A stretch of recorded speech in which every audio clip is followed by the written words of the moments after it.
Hello viewers, இனி நம்ம பார்க்க போறது ஒன் பீஸ் எபிசோட் 972 பார்ட் 1.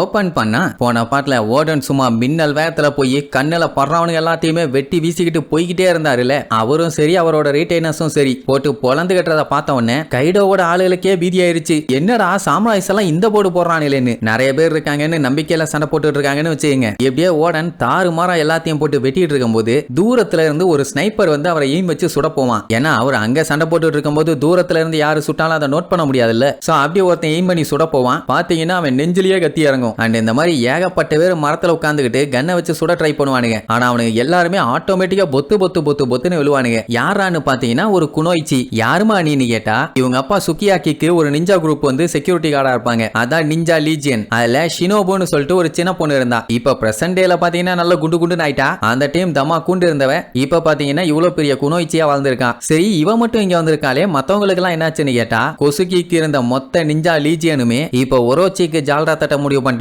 அதான் அந்த ஃபுக்ரோகோஜின்னு ஒருத்தர் இருக்கானே அவன் தான் இந்த நிஞ்சா லீஜியனுக்கே லீடரு. அவன் மாறின உடனே அவன் ஆளுங்க பூரா அவன் கூட சேர்ந்து மாறிட்டானுங்க. எப்பண்டான்னு வெயிட் பண்ணிட்டு இருந்திருப்பானுங்க போல மாறிட்டானுங்க. சோ வண்டையா திட்டுவான். சரி விடுமா அவங்களோட லார்டு சில்லித்தனமா பண்ணா அவங்களுக்கு எப்படி நம்பிக்கை இருக்குன்னு அவரையே அவர் பிளேம் பண்ணிக்குவாரு. பட் ஷினோபுக்கு ஓடன் மேல நம்பிக்கை இருக்குது. சின்ன வயசுல இருந்தே அவருக்காண்டி வேலை பார்க்கணும்னு ரொம்ப நாள் ஆசை. எப்படியும் இவர் தான் ஷோகனா வருவாருன்னு நினைச்சான். ஆனா அது நடக்கல. அதனால இந்த யுத்தத்துல உங்க கூட நான் பங்கெடுத்துக்க விரும்புறேன்னு சொல்லி கடைசி வரைக்கும் கூட இருப்பேன்னு கூடவே சேர்ந்து சண்டை போடுவா. அதே நேரம் இங்க டோக்கிக்கு பயம். பட் இருந்தாலுமே அவ எதையுமே வெளியில காட்டாம அவ பாட்டுக்கு கேஷுவலா இருக்கிற மாதிரி இருப்பான். மொமனோசுகேவும் ஹியோரியும் சின்ன குழந்தைங்க. சோ அவங்களுக்கு இவங்க நாடு என்ன நிலைமையில இருக்கு அது இதுன்னு சொன்னாலும் ஒன்னும் புரியாது. அவங்க பாட்டுக்கு விளையாண்டுட்டு இருப்பாங்க. யாசுயி கிட்ட ஓடன் ஹெல்ப் கேட்டதுனால தான் இப்ப அவரோட ஃபேமிலியை ப்ரொடெக்ட் பண்றதுக்காக இப்ப அங்க வந்து உட்கார்ந்துட்டு இருக்காரு. ஓடன் மட்டும் இப்ப தோத்தாருன்னா கண்டிப்பா லேண்ட் ஆஃப் ஆனோவே தோத்துரும். எப்படியாச்சும் ஜெயிச்சிடணும்னு ஆர்வமா வெயிட் பண்ணுவா. இங்க கைடோ பாத்தீங்கன்னா செம்மையா கடுப்பாவான். ஏன்னா அவன் ஆளுகளோட ஃபர்ஸ்ட் யூனிட்டை காலி பண்ணிட்டாங்க. இனி அடுத்தடுத்து பொழந்து கட்டிட்டு வந்துட்டே இருக்காங்களே தவிர அவங்க கிட்ட ஒரு சின்ன தடுமாற்றம் கூட இல்ல. இத லைவா பார்த்துட்டு இருந்த கிங்கும் குயினுமே மிரண்டுருவாங்க. ஓடன் வந்து இவ்வளவு ஸ்ட்ராங்கான்னு. ஏன்னா இந்த அளவுக்கு அவனுக்கு எதிர்பார்க்கல. அவனுக்கு என்ன ஒரு குழப்பம்னா வெறும் ஒரு 11 சாம்ராய்ஸ் ஆயிரக்கணக்கில் இவங்க கிட்ட ஆளுங்க இருக்காங்க. அவங்கள காலி பண்றதுக்கு எதுக்கு இவ்வளவு நேரம் பண்ணிட்டு இருக்கானுங்க. இத பார்க்க முடியலன்னு சொல்லிட்டு பேசாம அவனுங்க சண்டைக்கு போலாமான்னு முடிவு பண்ணுவானுங்க. ஆனா கைடோ அதெல்லாம் வேண்டாம் நானே டைரக்டா சண்டைக்கு போறேன்னு அந்த டிராகன் உருவத்திலேயே சண்டை கிளம்பிடுவான். ஃபர்ஸ்ட் அட்டாக்கே பாத்தீங்கன்னா வாயிலிருந்து அப்படியே பயங்கரமா நெருப்பு எடுப்பான். அதை பார்த்துட்டே நம்மளுக்கு எல்லாம் மிரண்டுருவாங்க. ஏன்னா இதுக்கு முன்னாடி கைடோ எப்படி எல்லாம் அட்டாக் பண்ணுவான்னு இவங்களுக்கு தெரியாது. முதல் முறையா பாக்குறதுனால அம்புட்டு பீதி. அவன் பிளாஸ்ட் பிரீத்னு சொல்லிட்டு நெருப்பை வச்சு கண்ணா பின்னாடி அடிப்பான். அதுவும் கரெக்டா ஓடனை எய்ம் பண்ணி அந்த இடமே கபன்னு தீ பிடிச்சி எரிய ஆரம்பிச்சிடும். இப்படி ஒரு அட்டாக்ல டெஃபினட்டா அவன் எஸ்கேப் ஆகிறதுக்கு வாய்ப்பே இல்ல. கண்டிப்பா செத்துருப்பான்னு சொல்லிட்டு இருக்கும் போது அந்த நெருப்பை பொழந்துகிட்டு நெருப்பா ஓடன் வந்து நின்றுட்டு இருப்பாரு. மனுஷன் என்ன சும்மாவா அப்படியே சிங்க மாதிரி வந்து நிப்பாரு வைங்க. அதான் அட்டாக் பண்றான்ல அதே மாதிரி திருப்பி அட்டாக் பண்ண வேண்டியதானே. ஆனா கைடோக்கே பயம் வந்துருச்சு லைட்டா. அதனாலேயே எதுக்காக நீ இப்படி பண்ணிட்டு இருக்க. கண்டிப்பா உன்னால ஜெயிக்க முடியாது. நீ பேசாம கிவ் அப் பண்ணிட்டீனா உன் உயிரும் மிஞ்சும் தானே. நீயே யோசிச்சு பாரு. உன்கிட்ட இருக்கிறது வெறும் 11 பேர் தான். என் ட்ரூப்ஸ் இன்னும் எத்தனை பேர்த்த நீ கொல்லுவேன். எக்கச்சக்க பேர் இருக்காங்கன்னு அப்படியே சுத்தி காட்டுவாங்க. நிஜமாவே ஏகப்பட்டவர் இருப்பானுங்க. இதுல கிங்கும் குயின் வேற இன்னும் மிச்சம் இருக்கானுங்க. அப்படியே உனக்கு என் கூட சண்டை போடணும்னா வா ஒரு கை பாத்துலான்னு கூப்பிடுவான். அப்படின்னா என்ன பண்ணும். ஒண்டி கோண்டியா தனியா நின்று சண்டை போடணும். அதுவும் இல்ல அவன் ஆளுங்க எல்லாத்தையுமே அட்டாக் பண்ண அனுப்பி விடுவான். இப்ப லூஃபி ஜோரோ இவங்க எல்லாம் சண்டை போடுறாங்கன்னா அவனுங்க சண்டையில அவனுங்க மட்டும் தான் சண்டை போடுவானுங்க. மத்த யாரும் உள்ள வந்து இன்டர்ஃபியர் ஆகக்கூடாது. வந்தா மிச்சவங்க போய் தூக்கி போட்டு வாயில மீச்சிருவாங்க. ஆனா இங்க பார்த்தா அப்படி இல்ல. எல்லா இடத்துலயும் இந்த கைடோ பாத்தீங்கன்னா காவாலித்தனம் தான் பண்ணுவான். அவங்க மட்டும் தான் ஆள் அனுப்பி விடுவாங்களா. ஏன் நம்ம ஆளுகள்ல அத்தனை நிஞ்சாசும் போய் காட்டுத்தனமா சண்டை போடுவாங்க.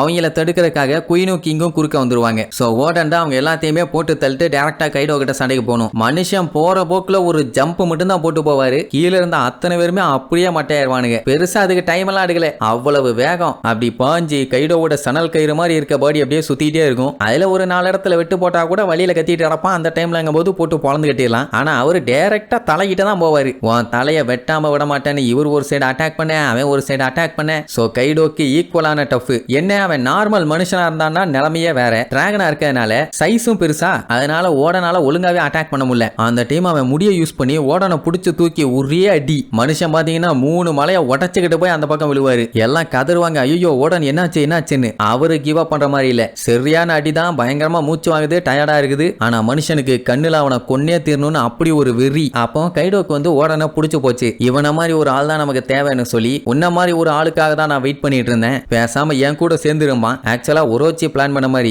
இவருமே கொஞ்சம் கிரிமினலா யோசிச்சிருந்தாருன்னா டெஃபினட்டா ஒரோச்சி கைடோ ரெண்டு பேத்தையுமே போட்டு தள்ளிருக்கலாம். ஆனா மனுஷன் நேர்மையா நின்று தான் சண்டை போடுவேங்கிறதுனால நீ என்னதான் சொன்னாலும் என்னோட லேண்ட் ஆஃப் ஆனவை உனக்கு தரமாட்டேன்டா வெண்ண அப்படின்னு சொன்ன உடனே கைடோக்கு செம்மையா கடுப்பாயிருச்சு. சரி வா நீயா நானு பாத்துடலான்னு சண்டை மறுபடியும் பயங்கரமா ஸ்டார்ட் ஆகுது. கைடோ பாத்தீங்கன்னா அதே பிளாஸ்ட தான் திருப்பி யூஸ் பண்ணுவான். இந்த டைம் தான் குசுகி பாத்தீங்கன்னா ஹாக்கி பவர் யூஸ் பண்ணுவாரு. ஒக்காமக்கா தாறுமாறான சண்டை. அவன் ஃபயரை வச்சு அட்டாக் பண்ணும்போது ஓடன் ஃபர்ஸ்ட் அட்டாக்ல தடுத்துருவாரு. செகண்ட் அட்டாக்லயும் கஷ்டப்பட்டு தடுத்துட்டு இருப்பாரு. ஓடனு இவங்க எல்லாம் கத்திட்டு தான் இருப்பாங்க. இவங்க யாரும் சண்டை போடல, 1000 பேர் இருக்காங்க, சண்டை போட்டுக்கிட்டே ஓடன் சொன்னா பரவாயில்ல, எப்படி வெட்டியா நின்று கத்திட்டு இருக்கானுங்க அப்படின்னு எல்லாருமே ஓடன் சண்டை போறத டிவி ஷோவை பாக்குற மாதிரி பார்த்துட்டு தான் இருக்காங்களா. என்னவோ போங்க. அங்க அவருக்கு என்னன்னா இப்ப அவர் தோத்துட்டாருன்னா அவரோட ஃபேமிலி, லேண்ட் ஆஃப் ஆனோ, இவருக்கு சப்போர்ட் பண்றவங்கன்னு எல்லாத்தையுமே இழக்க வேண்டி இருக்கும். அதனால அத்தனை பேர்த்தையும் காப்பாத்தியே தீர வேண்டான்னு கைடோவோட அட்டாக்கே பிச்சுக்கிட்டு வந்து அவனோட நெஞ்சிலேயே 2 கத்தியை வச்சு அப்படியே ஒரு கிராஸ் மார்க்ல ஒரு போர்டு. அவ்வளவுதான். கைடோவால தாங்க முடியல, வலி தாங்க முடியாம கதறி அடிச்சு கத்திக்கிட்டே கீழே விழுவான். இப்படி கைடோ அடி வாங்குவான்னு யாருமே எதிர்பார்க்கல. பயங்கர பவர்ஃபுல்லான கைடோவையே அட்டாக் பண்ணிட்டானா. அப்போ ஓடன் அவ்வளவு ஸ்ட்ராங்கானு சொல்லி எல்லாத்துக்குமே பீதி ஆயிருச்சு. கைடோ விடுவானா, என் மேலேயே கைய வச்சிட்டியான்னு சொல்லி அவன் ஒரு சைடு வெறியாக, இவர் ஒரு சைடு வெறியாக, 2 பேரும் அவங்களோட ஃபுல் பவர்ல அட்டாக் பண்ண வருவாங்க. ஓடனோட சண்டைக்கு ஒரு கோல் இருக்குது, எல்லாத்தையும் காப்பாத்தணுங்கிற வெறி இருக்குது. இந்த கைடோ என்ன வெறியில சண்டை போடுறான்னு தான் தெரியல. 2 பேரும் அப்படியே காட்டு கத்திட்டு அட்டாக் பண்ண வரும்போது அப்ப இடையில டேடி என்னைய காப்பாத்துங்கன்னு ஒரு சவுண்டு. என்னடான்னு பார்த்தா கைடோவோட ஆள் ஒருத்தன் மொமனசுக்கையை புடிச்சு வச்சு கழுத்துல கத்தி வச்சிருக்கான். அவ்வளவுதான். மொமனசுக்கையை பார்த்தோன்னே வந்த வெறியில மனுஷன் அப்படியே சைலண்ட் ஆகி மொமனசுக்கேன்னு அவனை காப்பாத்த போவாரு. அந்த டைம் கைடோவோட அடி டைரக்டா ஓடன் மேல விழும். சொல்ல போனா சரியான அடி. அப்படியே கீழே பொத்துன்னு விழுவாரு. அந்த டைம் பாத்தீங்கன்னா மொமனசுக்கே வில்லத்தனமா சிரிப்பான். என்னடான்னு சொல்லி எந்திரிச்சு பார்த்தா இவ்வளவு கொடூரமா சிரிச்சுக்கிட்டு இருக்கான். அது வேற யாரும் இல்ல, அந்த தாய் கிழவி. அவ தான் உருவத்தை மாத்தி ஓடனை ஏமாத்திட்டா. அப்படின்னா இப்ப மட்டும் இந்த கிழவி இல்லனா டெஃபினட்டா கைடோ அங்கேயே மட்டையா இருப்பான். அவனை ஓடன் பொலந்து கட்டி இருப்பாரு. சோ ஓடனை மறுபடியும் முதுகல குத்தி தான் அவனுக்கு ஜெயிச்சிருக்கானுங்களே தவிர அந்த கைடோ காவாலி பையன் நேர்மையா ஜெயிக்கல. எனக்கு தெரிஞ்சு பைரட்ஸ்லயே நேர்மையா இருந்து சண்டை போட்டவன், ஐ மீன் கொஞ்சம் பெரிய ஆளுகள வில்லப்பயில சொல்றேன், கட்டகுரி மட்டும்தான். இவ்வளவு கேவலமா யாருமே ஜெயிச்சது இல்ல. கைடோக்கெல்லாம் மரியாதையே கிடையாது, பண்ணாட பைய. ஐயோ இப்படி ஆயிடுச்சேன்னு ஓடன் அப்படியே முடியாம முக்கிட்டு இருப்பாரு. ஏன்னா டைரக்டா அடிய வாங்கியிருக்காரு இல்ல. அவர் மட்டும் அடிச்சிருந்தாருன்னா டெஃபினட்டா கைடோ செத்து இருப்பான். இப்ப மத்தவங்க எல்லாம் ஐயோ ஓடன்னு சொல்லிட்டு அவரை காப்பாத்த வருவாங்க. ஆனா வில்லப்பழுக விடணும் இல்ல, மண்டையிலே ஒரு போர்டை போட்டு ஓடனோட சேர்த்து எல்லாத்தையுமே புடிச்சிட்டாங்க. அந்த டைம் கைடோவோட மூஞ்ச பாருங்களேன், மரண வீதி இருக்கும், மண்டை பூரா ரத்தம், அமத்தியா அடி வாங்கியிருக்கான்ல. சோ இப்படித்தான் குசுகி ஓடனுக்கும் அகசாயா மெம்பர்ஸுக்கும் சண்டை முடிவுக்கு வந்துச்சு. சொல்ல போனா இது ஒரு நேர்மையான சண்டையே கிடையாது. சரி கைடோ பண்ணது ரைட்டா தப்பான்னு நீங்க கீழே கமெண்ட் பண்ணுங்க. இதுக்கப்புறம் ஓடனை என்னென்னலாம் பண்றாங்கன்னு அடுத்தடுத்த எபிசோட்ல பார்க்கலாம். டாடா.